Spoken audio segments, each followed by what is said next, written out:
My name is Luke Nevin. I'm going to be giving you a presentation today on how levels differ, dealing with the resources that we use in different levels of sport. We're going to be concentrating on two different areas today. As you can see here, we're going to be concentrating on the participation level and the elite level.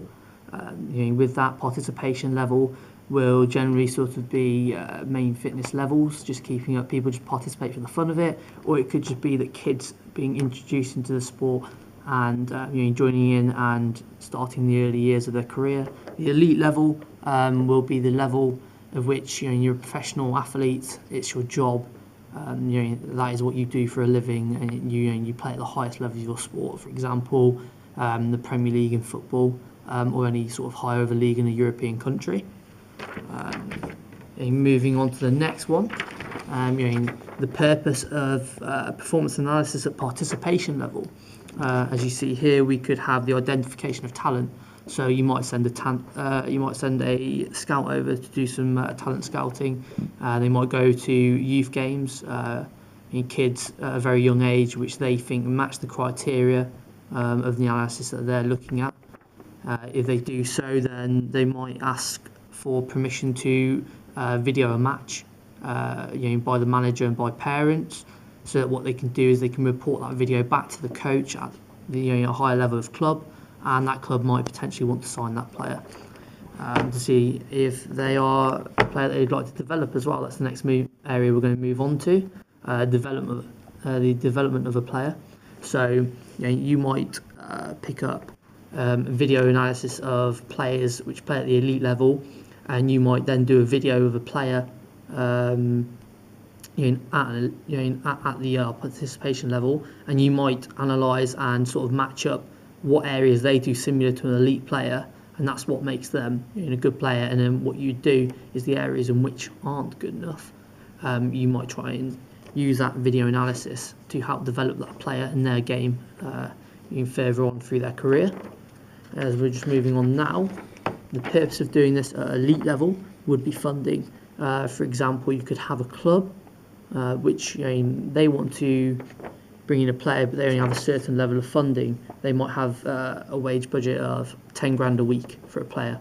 Okay, they might want to break that wage budget to achieve higher, but they need to check if this player is actually going to be worth doing so.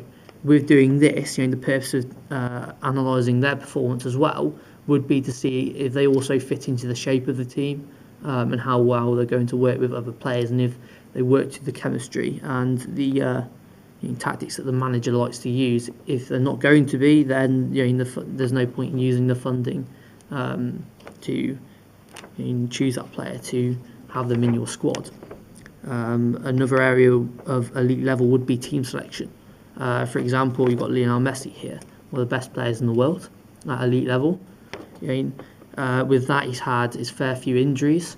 So what you might want to look at is you might want to video analyse, for example, or analyse any sort of performance area of the player, of how when you come back after injury, you might put him in a reserve game, analyse his game there compared to what it would be at elite level. He's playing a professional match, and you might check if there are any things that he's doing differently, other positions he's taking up out of position, because he may have been out for 2 or 3 months, and he may just need to get back into used to that. So you might want to check his performance in that sort of level before putting him into a higher level, and risking really his performance and your team's result at the end of the day. Moving on from that, we actually have the resources for the different levels. As you can see, within football, this is sort of a football-based one. You can see that at participation level, it is quite similar, but it's run a lot cheaper, and it's a lot less effective, but it can be as effective in some areas. With this, we have video analysis. So we use the Coach's Eye app. That is around about £2.99 on an Android app, or on an iPhone or a tablet. Okay, if you don't have an iPhone or an Android phone, in that it will probably be £100 plus to acquire one of those, so that you can complete this. Within this, you would only need one coach, because the coach could video it at the same time, since it is only at the participation level. And what you might do is then the coach will interpret those results as well, so that's why you only need the one person. This will probably take them around about 30 minutes to an hour to do so. just for them to, in 10-20 minutes, for them just to get some video footage, maybe of a player striking the ball with a certain technique. Could be a drive pass, could be a laces shot, anything of the sort. And they might compare that to a player at a higher level and say, this is why that player's at that higher level, and this is where you need to go. You need to do this to improve to that level. You need a pitch, sports hall, any sort of facility where you've got enough room just to do that, and where it's quiet enough to focus on getting the images and getting the player to do the correct technique. You need a football to do it. So, as I said, generally the cost of the app is around about $2.99. Elite level, it would be at a lot higher level. You do this with a technological side of thing called Dartfish. With that, you need certain equipment and you need certain areas.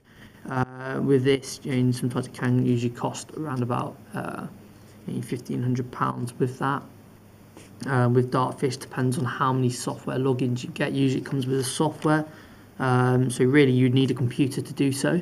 It would usually take around about 2 hours. You would also need sort of a coach there. You need a sports analysis person, a technician as well. So as you can see, this would become quite costly. You would need a sports lab as well. So what you could do is you could put the markers on the player as well with the equipment.